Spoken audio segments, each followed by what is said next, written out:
Alright, in this video I'm going to go over what it takes to change the countershaft seal on a 2011 KTM 250XF.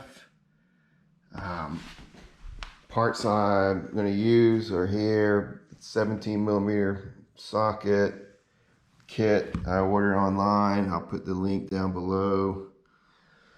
Seal puller to remove the old seal.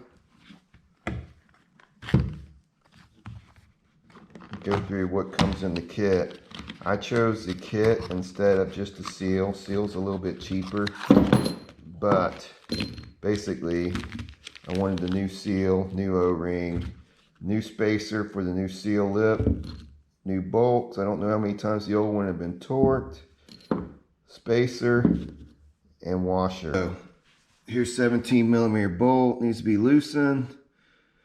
Same as in the new kit. You also have to remove this bolt into the slave cylinder or clutch slave cylinder where you can actually lift this. Alright, so I chose the new kit basically so the seal would not ride on any old spacer, or I should say spacer. I didn't want the old spacer possibly tearing my new seal, so basically I said, hey, I'm just going to get the entire kit. I didn't know at the time that KTM actually offers a kit to replace everything. It's very helpful, and I suggest that you do get the entire kit and not just the seal. Alright, so in order to get this sprocket off, you're going to need to, on this bike, I'm going to have to loosen the back wheel in order to move it forward so I can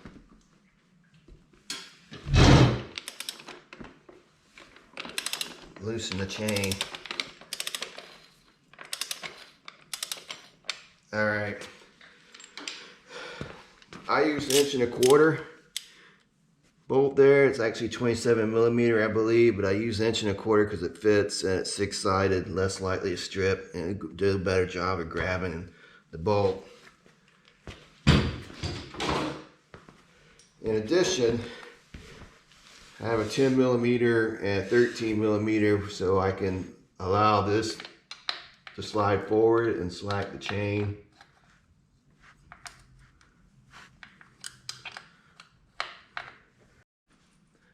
Alright, as you can see, I've got a gap on both sides now, and what I do is I usually just give the chain tire a quick kick, moves it up to the front, and there should be slack here now where I can pull that off. At least that's what I'm hoping. I haven't done a KTM yet, but I'm hoping that is the case. Alright, so at this point I'm actually ready to start trying to change the seal. First time, so wish me luck. I've already loosened this nut or bolt, got the chain slack, so it should come off easy. And my goal is to actually be able to set the chain here and sprocket and then clean it, you know, prior to. I'd suggest looking at the parts breakdown too. Let's see.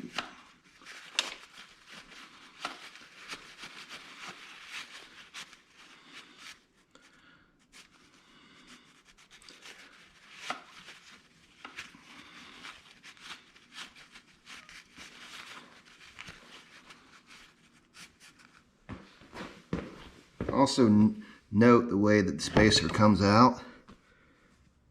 There's like a little lip here inside. I pulled it out this way, so when you go back to the new one, make sure you get it in the right direction.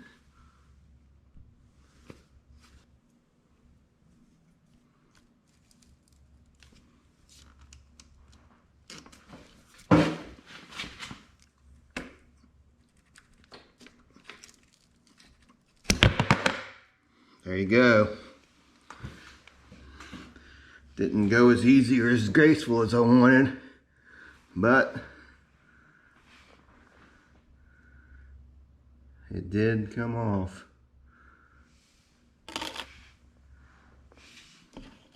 Dang, that O-ring is actually, oh, that's part of the bearing. That's part of the spring. There's the seal that I popped off. See that the O-ring is still in there.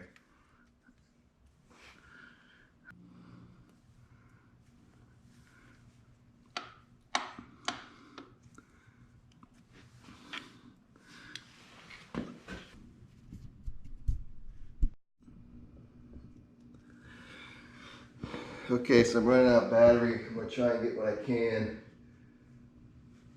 installed. I mean, reassembly, the O-ring goes back in place. I have greased the seal with some bearing grease I had to help lubricate it going in. I'm actually trying something a little different here. I am going to try and put the O-ring in with the spacer after I have the seal in. It looks like there's a groove at the top that's for this O-ring.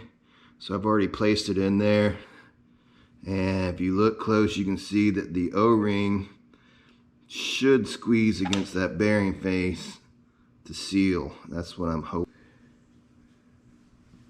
Alright, so I've greased the seal, and I have a 32 or 36 that I'm hoping I can tap this in with, and a dead blow hammer.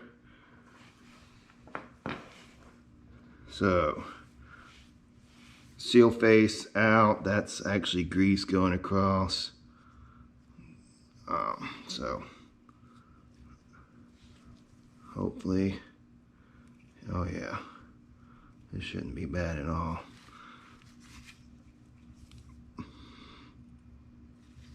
Key is going to be to get it started straight.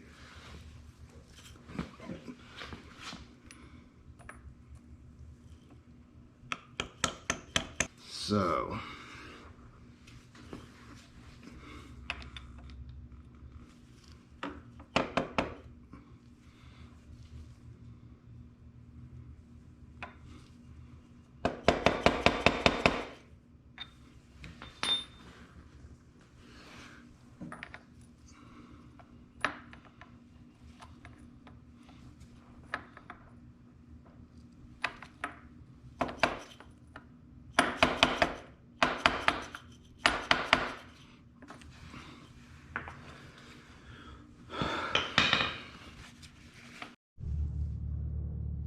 alright, so new seal's tapped in place. I actually had to use all the above with this loose. First time I started it, I got it in cracked or crooked. But if you use this and you're careful, as long as you don't try and force it in there, you can pull it out and not damage the seal, which is what I did. But be careful to get that in there straight. Now I'm going to try and put the spacer in and start reassembling.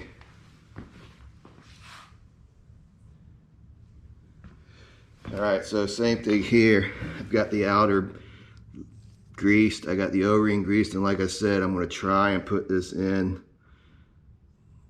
with the O-ring on it, groove on the inside, flat out. Hopefully this is not, it shouldn't matter actually, because the O-ring's going to, oh yeah, so there we go.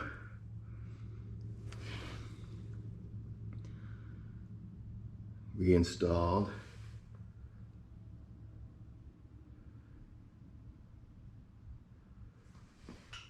Alright, from here I'm going to cut it. The rest of it's reassembling the sprocket.